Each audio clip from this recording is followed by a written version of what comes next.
a long way up. It's a lot cooler out there in that man basket than what it is in here. Yeah. It's still worth going up there though. All the way across the pond. You know what I mean? I said I would wait, you know. I'm gonna give a video of the roughest road in the county. Kind of show her the heavy load we have on right now. Oh yeah. All those chains behind us. A little dirt. Yeah.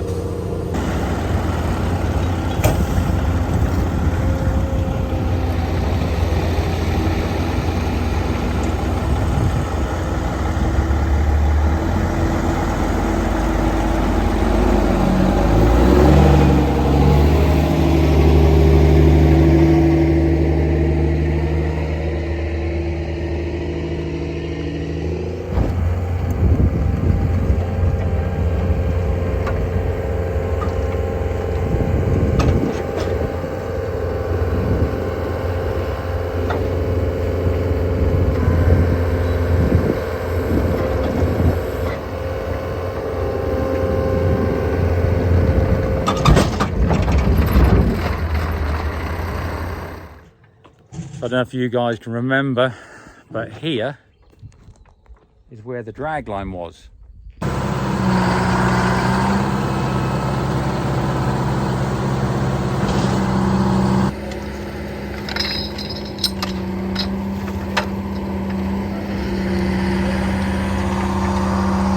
And over there is where Aaron got stuck in the truck.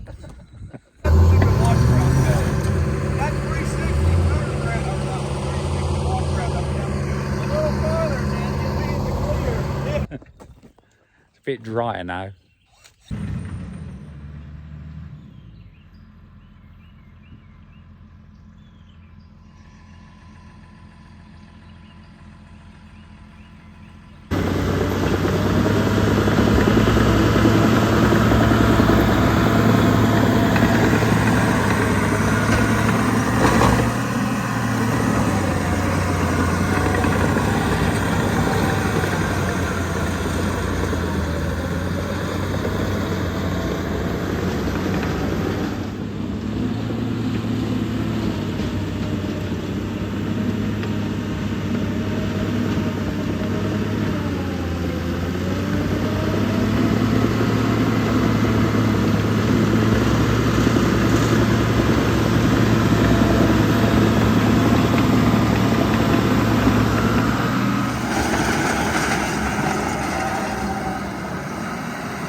That was the first. I've now driven a John Deere dozer, something I've always wanted to do. I've now driven one. I tell you what, they're bloody good. We're all about set now. Just loaded the deer up, and there she is.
So as I'm unloading the dozer, I'm trying to take very sort of wide and gradual turns so I don't mess up the grass.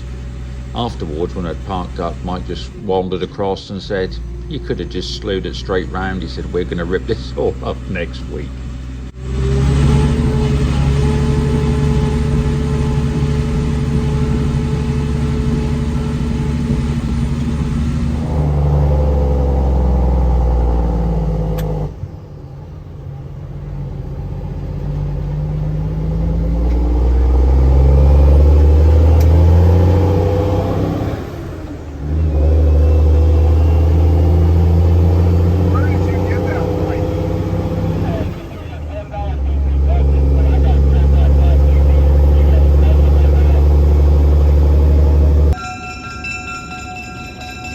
Oh my God!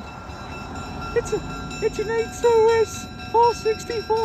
Oh my! Oh no! It's a BL2 too.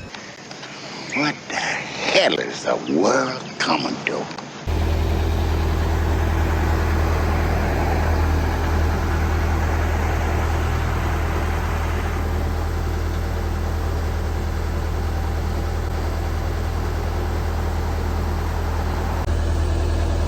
You would not get me up there where Aaron is. No way.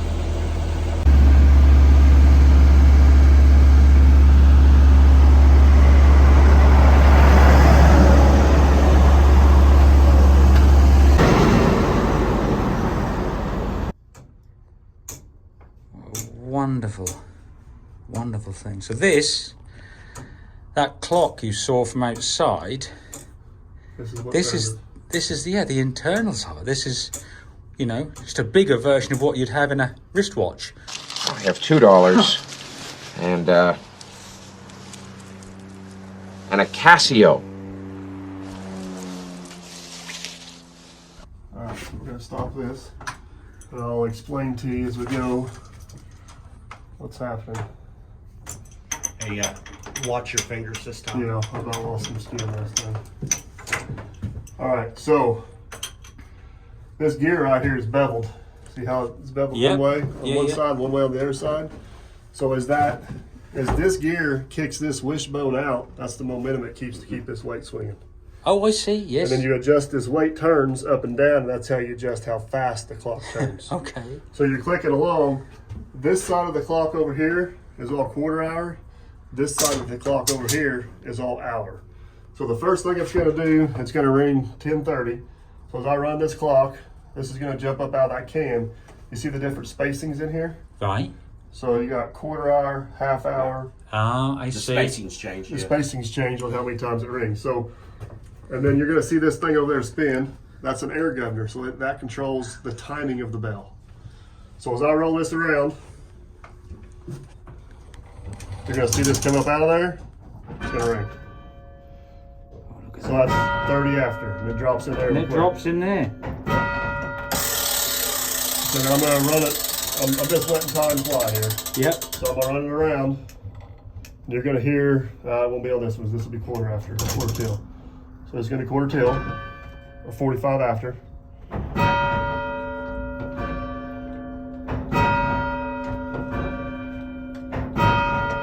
Now the next one is going to ring 11 o'clock. Yep. So what you're going to see is this gear is going to shoot out, and it's going to show 11 notches. Each one of these notches is an hour. Okay. So as I run forward, and that's all controlled by these cams right here, just in case you guys are wondering. Right. So as I run around, you'll see this gear come out. There you go. Oh, yeah, You're exposing your 11 teeth. Yes. Now it's going to ring your hour, Yeah. your quarter bells, and then it should hit 11 times over here. And you'll see it work its way back. You ready? Yep. Here it goes. So it's going to ring quarter hour. Yep. The clock's ticking away. As soon as quarter hour is done, there goes your hour. There's your hour. 11 times.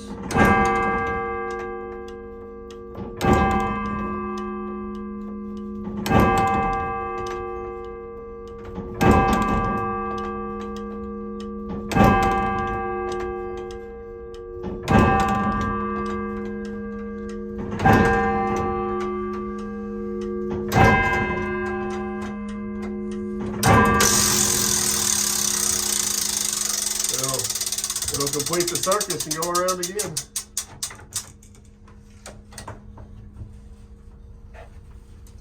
Yeah. And everything is ran by gravity on these. So you got 3 different weights down below. You got your quarter-hour weights, you got your actual weight that runs the clock, and then you got your hour weights. And how old is this, Mike? This clock here, there's 2 different dates on it, but it was donated to the town of Troy in 1886. That was from Germany, wasn't it? Yeah, pretty sure. Yeah, 1886. Yep. That's mad. Tell the time of the Trojans is what it says. As for what I know, from what history I know about it, it ran pretty continuously up through the 50s. Yeah. Sat dormant through the 50s till about the 80s, and then my grandpa actually disassembled this thing, every piece, packed it out of here, completely refurbished it, brought it back up, and then from about mid-80s until now, it's been running pretty much continuously. What a beautiful thing. Now it'll run 10 days without being wound. Usually we run it once a week, so every 7 days. But this one here we still wind by hand.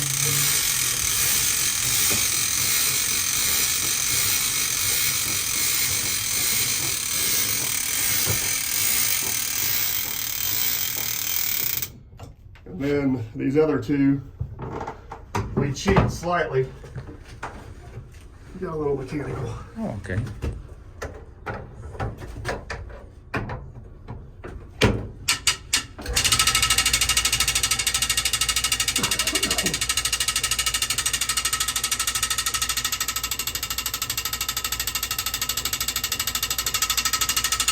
Yep, once you wind her all the way up, she's good for about 10 days. Do you think we need to get the clock going for him so he's up there? No, because that's loud. I was there. Dropped my phone in the bell later. The next floor Yeah, above, thank you, Aaron. Yeah, cheers, yeah. The next floor above us is all the rigging. Next floor above that's all the bells. Okay. Next floor above that's clock faces. Right, and obviously when I was down directing traffic, that's where you and Aaron were up there. Yeah.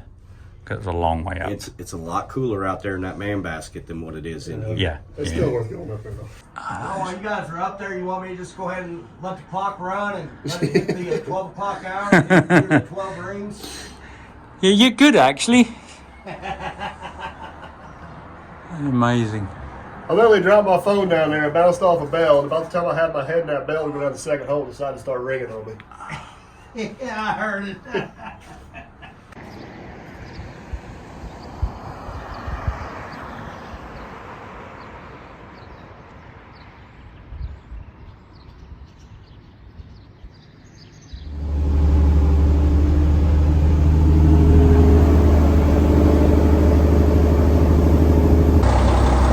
So over the last 2 days we've moved the 850 John Deere dozer, and we've moved this case 140, all with the Muck.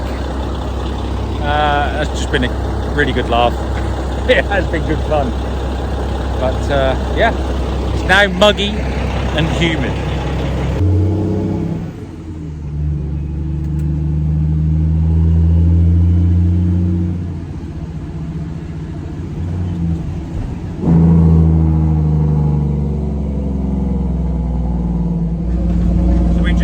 Off the case 140. It's going to be the first job you try that on, isn't it? Apart from where you leveled up around First real job, yeah. Yeah. And obviously the 850 John Deere dozer, we dropped it off yesterday. Luckily we haven't had as much rain as they forecast, so This is true. we're not complaining. But yeah, so you're going to start that job next week, maybe? Yeah. You're going to stick around and help, right? I'd love to. Oh yeah. Well, I'll get back on Tuesday morning. Let me see if I can get back round through customs. Yeah. And I'll head straight back over. Isn't that just the coolest flagpole ever? America, America. Right, so if you remember, when I was here, and this was a bit of a giveaway last time, I said I want to get Wade back on YouTube. Hi guys. Now I said, what I'm going to do, Wade, I'll ask the people if they want to see you again put it in the comments. I'll print off the comments. Man, I didn't have enough paper.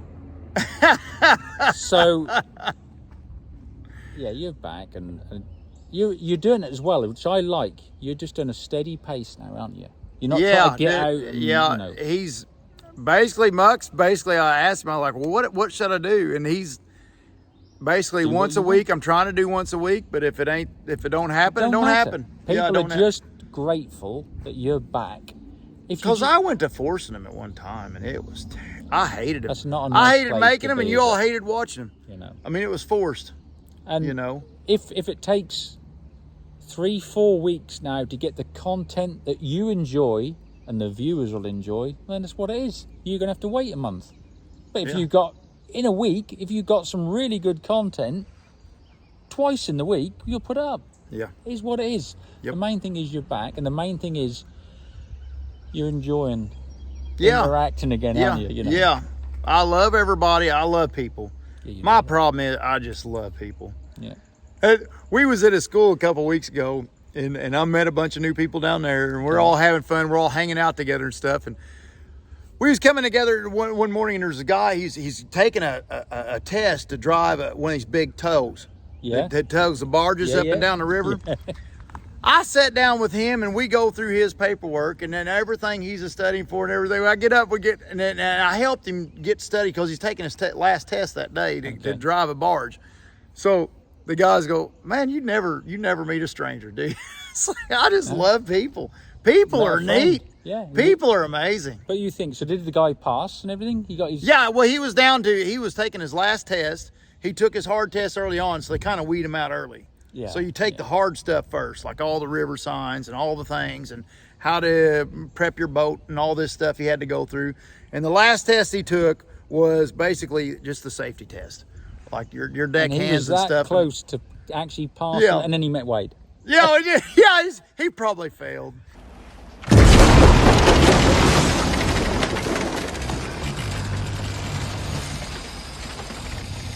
It's my boat. Yeah. No, but like I said, that's just it. You never see a person as a stranger. It's just a friend you haven't met yet. It's an old saying, but it's true with you. And we're all the way across the pond from each other. Oh, and yeah, I mean, these guys, I got into the Muckers on Snapchat, and it was the bunch. Yeah. I mean, I love it. Yeah, I love it. There's brothers and sisters all around the world. Yeah, you know, that shares like-minded. But that's what comes across with your videos, because, like you said, you appreciate the people watching, and you say to me like, I don't know why because you're you. That's the thing. People watch because of you. Yeah, that's what I told Muck. I'm like, why would anybody want to see this stuff? And, you know, we do it every day. It's a struggle, you know. But the same with Mike and I was saying, just because we do something every day, don't assume that the viewer may be in, let's just say, Cincinnati. He might be an electrician. I know nothing about the lumber business. And he's like, but I didn't know you did that. And I didn't know you could sharpen those blades. Yeah. And stuff. Like, for them, it's a whole new world. Yeah. For you, it's just your life, isn't it? You know? It's... But there we are. So like I said, I promised you I'd come back to see Wade. Thank you. He's a man. Guys, I'm telling you, he's a man of his word. I can't, I'd all the way across the pond. You know what I mean? I said I would, Wade, you know. But like I said, the one thing about this guy is, you know how you see him on camera? He's 10 times that. You're 10 times that guy, you know. So that's why everyone loves you, Wade. That's why everyone wants, wanted you back. You stuck to your part of the deal. You came back. Yeah. And you're back now. But as I said, you got to just put your content up when you're happy. Yeah. They all know that. They all know that, and they fully respect that. I've made crappy content, but in the past, and I can tell. I didn't enjoy making it. I know you all didn't enjoy seeing it, or the ones of you on here that seen my stuff, and if you're going to make something good, you got to enjoy it. Yeah, exactly. There's a chemistry there. That's exactly You know what I mean? Yeah. So there we are. Thanks, guys. Thanks for getting him to come kicking my butt out back in gear. My pleasure. My pleasure. So there you go. I hope you enjoyed that. I had a fantastic time down there. And as I said, it was just a case of me grabbing a bit of footage as we went along, because the reason I went down to see Mike at Dirt Perfect was because we were discussing making some content together for you guys in the next few months and into next year. Got some great ideas, some great stuff planned. But I thought, well, I'm down there, I'll put the camera on and grab a bit of footage. But the thing is, you know, when you're with people like that, you know, Aaron and Mike and Logger Wade, those of you that follow them, you know they're good guys. But when you're there with them, they are just the nicest, kindest, most genuine people you could ever wish to spend time with. That's why I love going down there. But, you know, again, it's like when we were at that utility expo last year. And I mean, there was obviously Mike, Aaron, Matt, you know, from Diesel Creek, me and Kimberly. There was Clint from C&C, Chris from Let's Dig 18. So we're at this show with the latest cutting edge technology, and we've found the only truck that fits Matt's needs and requirements, and it's like 60 years old. What's wrong with that? It's simple and it works. How cool is that? I'm ready. Now you get a load of YouTubers together, you know, content creators. Often there's a big clash of egos. I've seen it happen before. But with those guys, not one bit of it. You couldn't wish to be with some nicer people. And we just enjoyed the moment, had such good fun, a real good laugh. And as I said, they're just great to be with. But anyway, like I said, we'll be bringing you some more content. Mike has actually done a video when I was out there. But, you know, being Mike, going to be a few months behind. But it's coming anyway, all right? There we are. So we want to bring you more content, and the easiest way for us to do that is to have you support us as well. So it doesn't cost you a dime, as Matt always says. You know, he always says that all you need to do is like the videos, subscribe if you want to, and just support the channel. Doesn't cost you an absolute penny or anything like that. So yeah, if you wouldn't mind doing that, I'd appreciate it. And we'll bring you more content. But anyway, I hope you enjoyed it. And we'll catch you on the next one. Do well.